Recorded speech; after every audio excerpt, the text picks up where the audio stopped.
Quero convidá-los a abrirem suas Bíblias em 2 Crônicas. 2 Crônicas.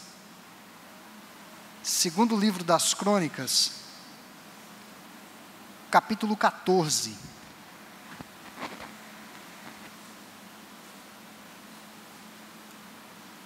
Eu farei a leitura de todo o capítulo e peço bastante atenção de todos.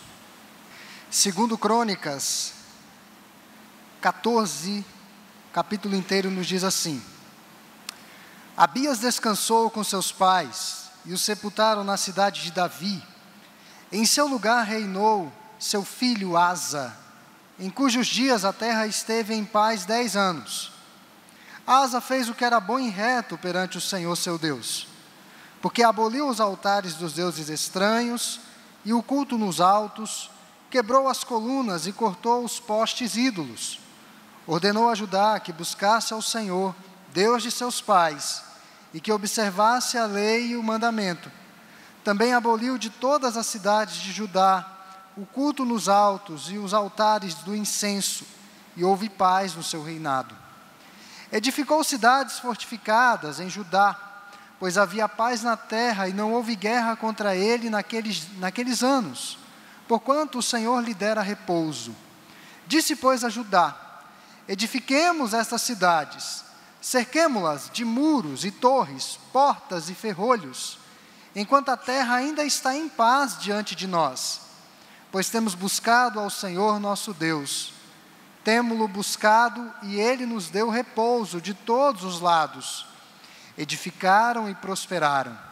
Tinha Asa no seu exército 300.000 de Judá, que traziam pavês e lança, e 280.000 de Benjamim, que traziam escudo e atiravam com o arco. Todos eram homens valentes. Zerá o etíope saiu contra eles, com um exército de 1 milhão de homens e 300 carros, e chegou até Maressa. Então Asa saiu contra ele, e ordenaram a batalha no vale de Zefatá, perto de Maressa. Clamou Asa ao Senhor seu Deus e disse: Senhor, além de ti não há quem possa socorrer numa batalha entre o poderoso e o fraco. Ajuda-nos, pois, Senhor nosso Deus, porque em ti confiamos, e no teu nome viemos contra esta multidão, Senhor. Tu és o nosso Deus, não prevaleça contra ti o homem. O Senhor feriu os etíopes diante de Asa e diante de Judá, e eles fugiram. Asa e o povo que estava com ele os perseguiram até Gerá, e caíram os etíopes, sem restar nenhum sequer, porque foram destroçados diante do Senhor e diante do seu exército, e levaram dali muito grande despojo. Feriram todas as cidades ao redor de Gerá, porque o terror do Senhor as havia invadido, e saquearam todas as cidades, porque havia nelas muita presa.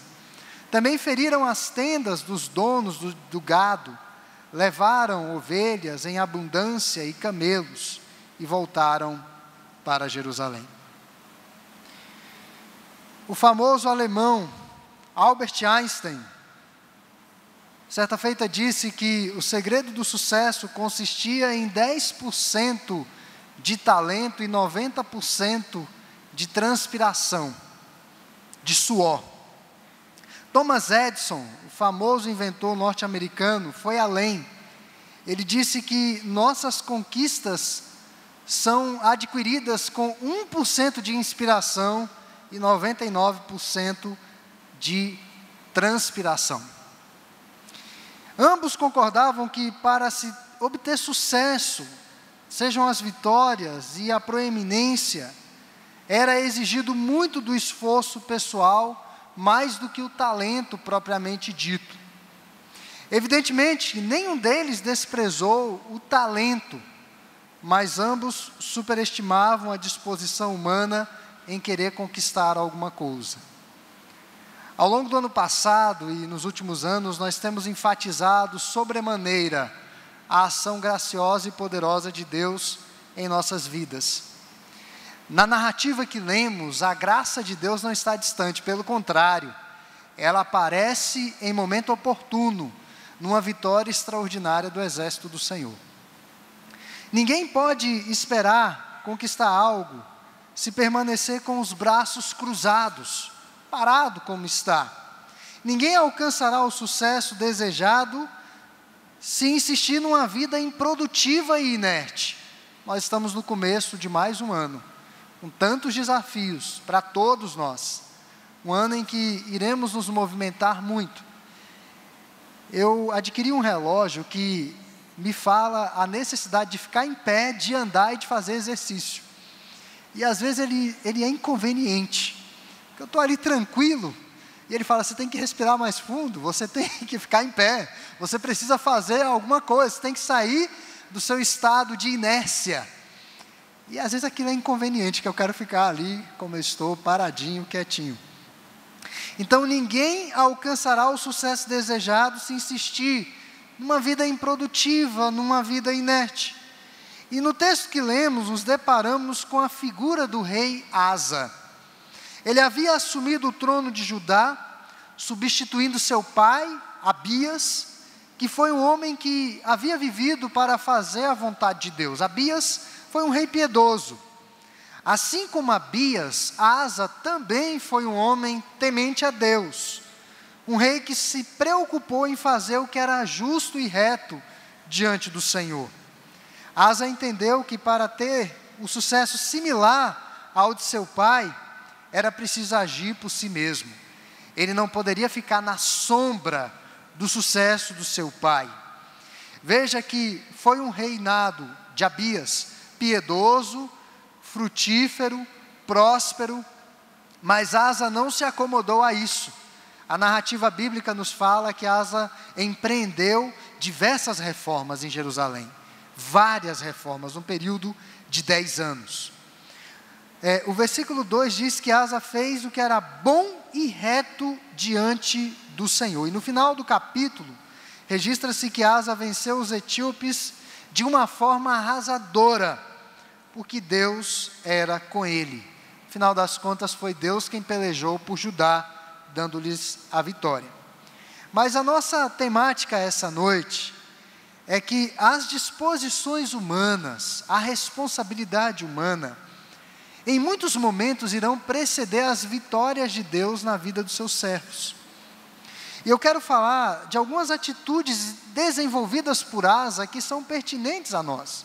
Não estou querendo falar aqui de sinergismo, mas estou querendo falar aqui de responsabilidade do cristão em face da sua jornada.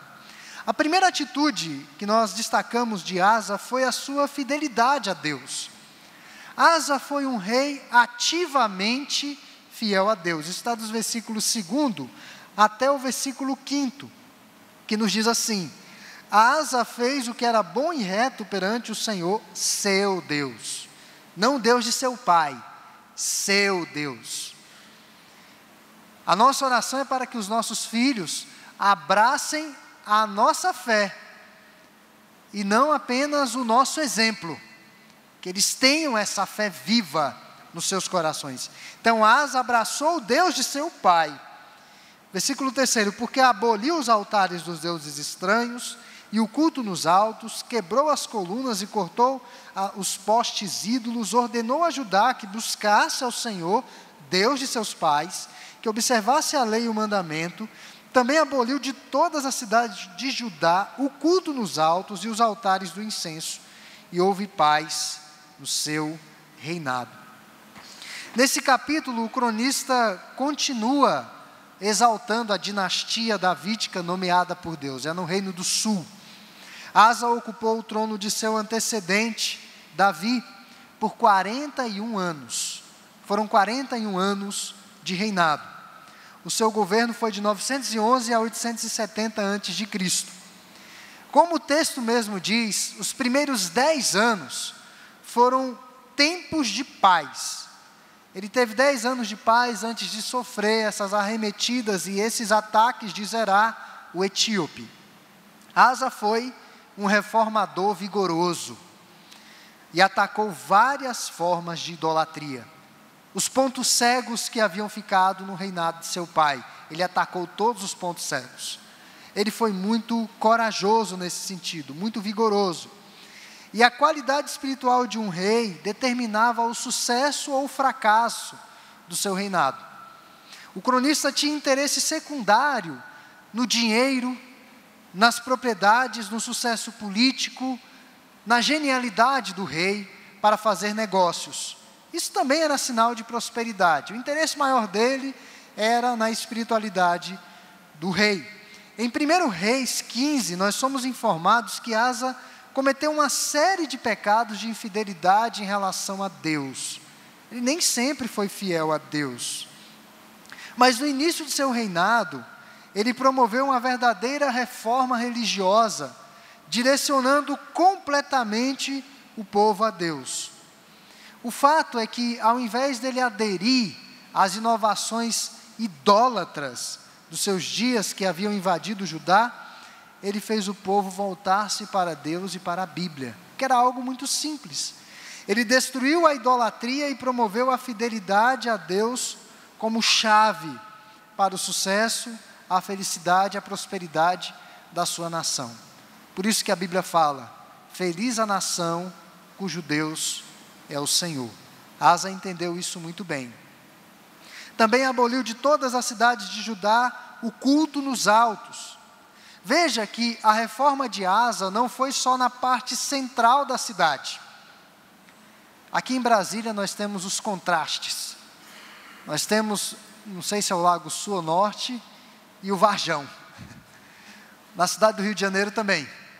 Nós temos Copacabana e o morro que eu também não me recordo agora. Não sei se é a Rocinha, bem próximo. Ou o Morro do Vidigal. São os contrastes. Mas veja que as reformas de Asa não ficaram concentradas apenas no centro, mas nos altos, em todos os recantos de Jerusalém. Então o fato é que esse rei de sucesso promoveu essas reformas para que o povo se voltasse para o Senhor, e sempre seguindo o mesmo padrão de qualidade. O termo paz aparece 4 vezes no texto que nós lemos, e paz não era apenas a ausência de guerra, mas prosperidade econômica e bem-estar social. Não é porque não havia guerra, mas era uma prosperidade econômica e também social para toda a nação. Além de ser fiel a Deus na sua vida pessoal, Asa exortou o povo a buscar ao seu Deus. Veja que ele era rei, ele não era sacerdote e ele não era profeta. Mas ele meio que assume o ofício do profeta e exorta o povo a que busque a Deus. É como se o nosso presidente realmente exortasse a nação a se dobrar, a se curvar diante do Senhor. O termo buscar ao Senhor é usado 11 vezes em toda a narrativa do reinado de Asa. E buscar ao Senhor em oração sincera e adoração era o caminho para que aquele povo tivesse as bênçãos de Deus mantidas sobre eles.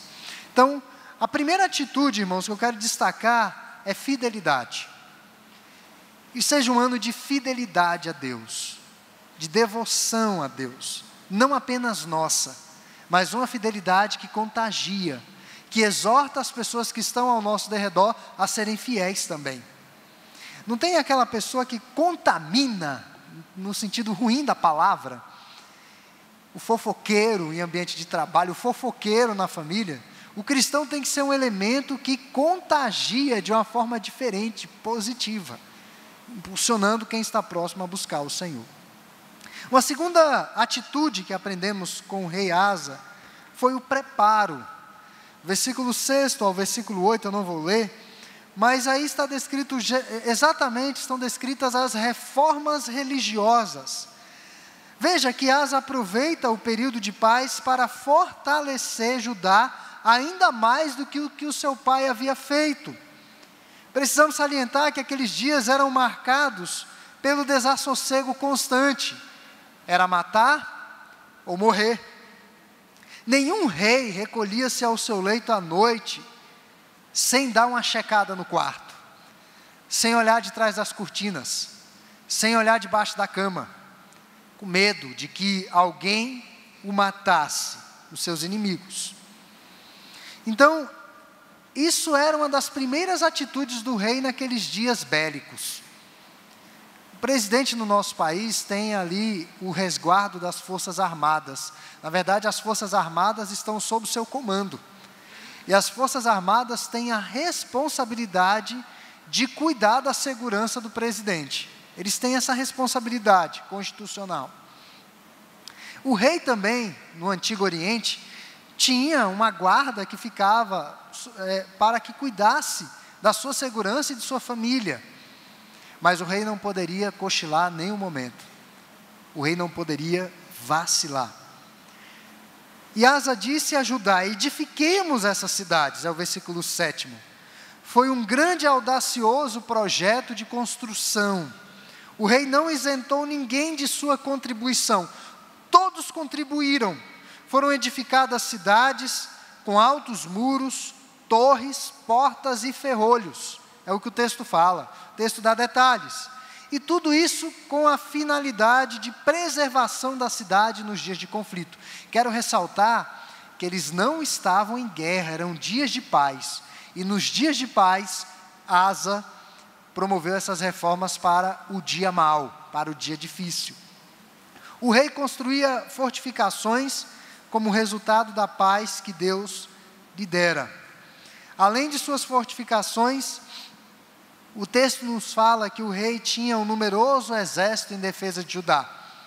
Eram 280 mil homens de Benjamim, da tribo de Benjamim, e da tribo de Judá, aliás, eram 300 mil homens da tribo de Judá e 280 mil da tribo de Benjamim. O exército de Judá era bem equipado e com os guerreiros mais bem preparados, adestrados para a guerra. Eles tinham arqueiros e eles tinham aqueles que lidavam também com as espadas. O ensinamento evidente destes tempos de paz e prosperidade foi que o rei, juntamente com a sua nação, não se acomodaram. Eles não viram o momento de paz como uma situação de comodismo, mas continuaram trabalhando para que nos dias maus estivessem fortalecidos em todos os sentidos. A Bíblia nos fala de um dia mau. Na verdade, eu diria que são vários dias maus que nós enfrentamos. E o tempo de paz é exatamente o tempo que Deus nos dá condições de fortificar os muros e de fortalecer as nossas vidas. Nós fazemos o inverso. Normalmente as pessoas fazem as chamadas campanhas, o que não é bíblico e também não é recomendável, no momento do desespero. Quando elas se veem numa dificuldade, num aperto, aí que elas vão fazer as suas campanhas para barganhar com Deus o seu favor e as suas bênçãos. A paz era sinônimo de tempo de preparação. Vejam que a piedade desse rei era uma piedade inteligente. E nós percebemos, irmãos, que a nossa fé, a fé cristã, não é andar no escuro, não é um salto no escuro, como diria Soren Kierkegaard. Mas a fé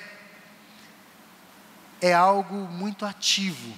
Quando eu penso em fé, eu penso em movimento e eu penso em confiança no Senhor.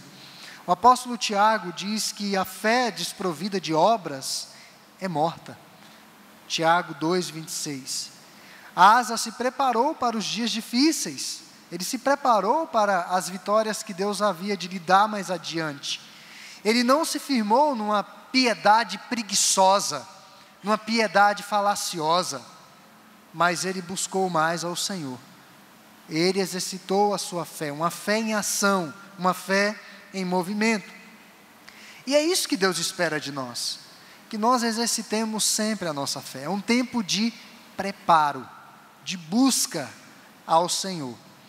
Eu costumo dizer que não existe sorte, embora tenhamos cantado há pouco no hino, em um dos hinos, triste sorte, mas não no sentido de sorte como nós conhecemos, de jogatina, de algo que deu certo por acaso. Não existe sorte, existe providência. existe vida devotada ao Senhor, existe trabalho dedicado a esse Deus. Então Asa aproveitou o tempo de paz para se preparar. Mas além da fidelidade do preparo, uma outra atitude que precede realmente esses tempos de grandes bênçãos e vitórias foi a coragem de Asa. Nós não podemos deixar de destacar isso. Os versos 9 e 10, ele diz assim: Zerá o etíope saiu contra eles com um exército de 1 milhão de homens e 300 carros, e chegou até Maressa. Então Asa saiu contra ele e ordenaram a batalha no vale de Zefatá, perto de Maressa. Seria o esquadrão suicida aqui, povo de Judá. Esquadrão suicida para o exército de Judá. Infelizmente, aquele período de paz foi interrompido por um período de guerra. É como uma grande explosão em meio ao silêncio. Normalmente as tempestades vêm assim, as dificuldades não avisam, elas simplesmente se instalam, chegam. Zerá o etíope batia nas portas de Judá com o seu exército extraordinário. Era o exército de 1 milhão de homens e 300 carros de combate. Asa tinha um exército poderoso, bem adestrado, preparado, é verdade, mas, meus irmãos, era um exército que estava em menor número. Era um exército que tinha 420 mil a menos. É muita gente, né? Você pensar em 420 mil guerreiros a menos, é muita gente. Então seria uma missão quase que suicida.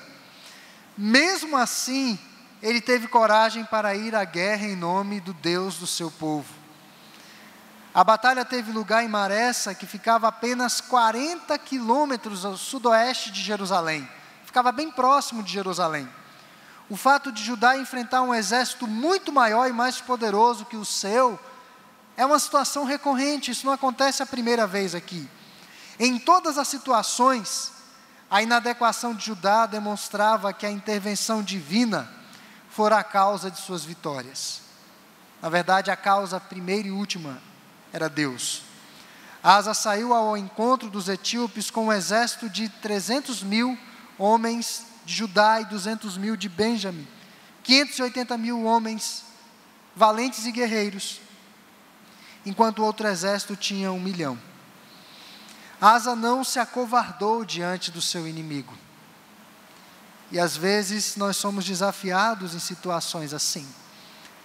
O inimigo é muito maior, muito mais numeroso e muito mais poderoso do que nós. De fato, Satanás é mais poderoso do que nós. De fato, as ideologias do mundo às vezes nos sufocam e tentam calar a igreja. Mas sabe o que eu acho mais impressionante na história da igreja de todos os tempos? É que mesmo o povo de Deus sendo menor, menos numeroso, a verdade de Deus sempre prevaleceu. Em situações assim inacreditáveis. No período da reforma protestante, nós temos essa reforma protestante surgindo em vários países da Europa, várias cidades sendo revolucionadas pelo movimento reformado. Na Suíça, com Zwinglio sofreu muitas perseguições.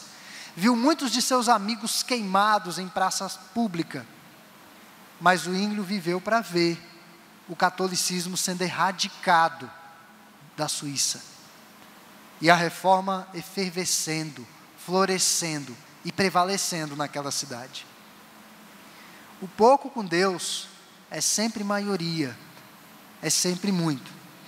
Veja o exemplo de Sadraque, Mesaque e Abidnego, que não temeram a Nabucodonosor, com uma fornalha aquecida 7 vezes mais. E eles entraram naquela fornalha, e havia um 4º homem na fornalha. E eles saíram da fornalha vivos, e nem cheiro de fumaça havia em seus cabelos, nas suas roupas. Ou seja, Deus estava com eles. Asa não se acovardou diante daquele exército poderoso, mas ele teve coragem no Senhor. Mas além da fidelidade, do preparo e da coragem, a última atitude que eu quero destacar aqui, do rei Asa, em face desses desafios na sua vida, especialmente no seu reinado, foi a sua dependência absoluta de Deus, completa dependência de Deus. É o verso 11, que nos diz o seguinte: clamou Asa ao Senhor seu Deus e disse: Senhor, além de ti não há quem possa socorrer numa batalha entre o poderoso e o fraco. Ajuda-nos, pois, Senhor nosso Deus, porque em ti confiamos, e no teu nome viemos contra esta multidão. Senhor, tu és o nosso Deus, não prevaleça contra ti o homem. Asa realmente clamou ao Senhor, era um caso de clamar ao Senhor. Ele se preparou, ele tinha um exército bem organizado, bem adestrado, mas menos numeroso. Mas ele não deixou de recorrer à oração. Zerá e seu imenso exército estavam bem próximos de Jerusalém. Se eles vencessem a batalha, questão de 2 dias tomariam a cidade. Então Asa invocou ao seu Deus para que fizesse uma intervenção. O rei orou, e uma oração veemente, uma oração insistente, confiante. Somente o Senhor poderia ajudar os fracos que estavam diante do poderoso exército. Somente o Senhor. Era no Senhor e não no pequeno exército que estava o poder de Asa, mas era no seu Deus. Ele confiava não em seu exército de 500.000 de homens, mas ele se lança aos cuidados do Senhor. Eu quero te dizer, meu irmão, que esse ano, em muitos momentos, nós iremos nos lançar aos cuidados de Deus. Em muitas situações, os irmãos sabem quais. Por mais que nos preparemos, por mais que sejamos sábios, geniais, tenhamos boas ideias, boas saídas, mas em muitas situações, nós vamos nos lançar aos cuidados do Senhor. Lançando sobre Ele toda a vossa ansiedade, porque Ele tem cuidado de vós. Isso vai ser uma realidade em vários momentos desse ano. Então, a oração de Asa foi direta, declarou sua confiança na supremacia de Deus como ajudador do fraco. Ele reconheceu a sua inabilidade para enfrentar aquele exército poderoso, o exército de Zerá, com seus próprios recursos. E por que Deus iria ajudar? O rei diz: porque nós confiamos em ti. E aqui nós vemos essa lição importante. Asa está dizendo: Senhor, eu dependo do Senhor nessa batalha. Ele não ofereceu sacrifício, não fez nada disso. Ele apenas orou ao Senhor. Então, essa batalha não era mais do povo de Jerusalém. A partir do verso 11, quando Asa ora a Deus, aquilo ali não era uma guerra do exército de Jerusalém, mas era uma guerra de Deus. Aqui tem uma lição muito importante. As dificuldades que enfrentamos não são nossas, mas são também do nosso Deus. Essa é a concepção que nós temos de ter das lutas que nós enfrentamos. Não é nossa, mas é do Senhor. Se Judá fosse derrotado, seria a derrota de Deus. Eram ameaças internacionais, e ele pediu a ajuda do Senhor. O cronista aqui nos poupa do derramamento de sangue, da descrição do derramamento de sangue. Ele não diz exatamente como foram destruído o batalhão, o grande exército dos etíopes, mas foram mortos, muitos foram mortos, ao ponto de incapacitar aquele exército a fazer alguma coisa contra Jerusalém. Mas garantiu-nos que a vitória de Deus foi decisiva, ao ponto de a Etiópia não oferecer mais nenhum perigo para Jerusalém. Nunca mais na história de Jerusalém, o exército etíope se levantou contra Judá.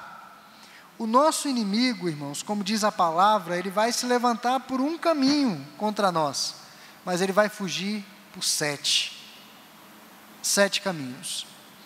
A Bíblia fala que muito maior é aquele que está em nós do que aquele que está no mundo. Por isso que o cristão não precisa temer nada e ninguém, nenhuma ameaça. É por isso que nós vemos na história cristãos que, diante de situações extremas, eu poderia dizer, como Dietrich Bonhoeffer, que foi um teólogo alemão, no período de Hitler. Ele era um alemão, Hitler alemão, perseguindo judeus, e aquele derramamento de sangue absurdo. Esse pastor, Bonhoeffer, ele foi um instrumento de Deus para poupar muitos judeus, e ele combateu a loucura e a insanidade de Hitler. A história nos conta que Dietrich Bonhoeffer foi executado uma semana antes pelas mãos iníquas de Hitler, uma semana antes de Hitler cometer suicídio. Se ele tivesse vivido mais uma semana, né? Mais uma semana. O que leva homens como Bonhoeffer e tantos outros a servirem a Deus num extremo, desafiando os seus medos, as suas inquietações, o seu conforto, sair da sua zona de conforto, e às vezes ver a morte de frente, e passar por ela efetivamente, é a certeza de que aquela batalha não é deles, mas é uma batalha do Senhor. De que as eventuais vitórias e bênçãos que venham a ter, não é por causa da capacidade deles meramente, mas é pela força que vem de Deus. E é uma força que nos leva a cumprir com as nossas responsabilidades. E eu quero concluir ressaltando que as disposições humanas precedem muitas das bênçãos de Deus. Deus não nos chamou para a quietude, para o fatalismo, mas Deus nos chamou para uma vida cristã ativa. Ativa na fidelidade a Ele, ativa no preparo. Se Deus está lhe dando hoje um tempo de paz e de sossego, se prepare, fortaleça os seus muros, as suas portas, os seus ferrolhos, para os dias difíceis. Deus também espera de nós coragem, em face das dificuldades, muita coragem, é necessária, e obviamente, a dependência do Senhor. Há momentos que nós realmente não vamos conseguir, mas dependemos completamente do Senhor. Asa clamou o nome de Deus, e pela primeira vez Deus se tornou a personagem principal daquela história. Verso 12 nos diz que o Senhor feriu os etíopes diante de Asa e diante de Judá. Fora o Senhor. Asa só foi vitorioso porque, além da fidelidade, do preparo e da coragem, ele depositou toda a sua dependência em Deus. Ele confiou e clamou a Deus. É tão difícil às vezes clamar a Deus quando as coisas não dão certo. Eu fico imaginando esse rei. Olha para trás o seu exército, 580 mil homens, e olha para frente aquele mar de guerreiros e 300 mil carros. É de desfalecer. É de recuar, é de jogar o arco no chão, as espadas no chão e se render. Mas no momento de maior dificuldade, ele ora a Deus. E ele declara a sua dependência de Deus. Reconhece que humanamente a batalha era impossível de ser vencida. E que Deus realmente nos ajude a esse ano termos uma postura diferente, todos nós, em relação aos exercícios espirituais que precisamos desenvolver. Leitura da Bíblia, oração, uma visão biblicamente orientada do sofrimento, uma visão biblicamente orientada da vida, da nossa família, da igreja, da ação na igreja. E Deus tem chamado cada um de nós, porque a Bíblia fala que nós somos parte de um corpo. E eu lia recentemente sobre o corpo, até mesmo as unhas que parecem não ter função nenhuma, elas têm uma função muito importante no organismo, para o equilíbrio do sal. Sabiam disso? Se arrancar as unhas, pode haver um desequilíbrio aí. Os cabelos não são só uma questão estética. Sei que alguns já perderam da cabeça, mas enfim. Toda parte do corpo humano tem uma função importante.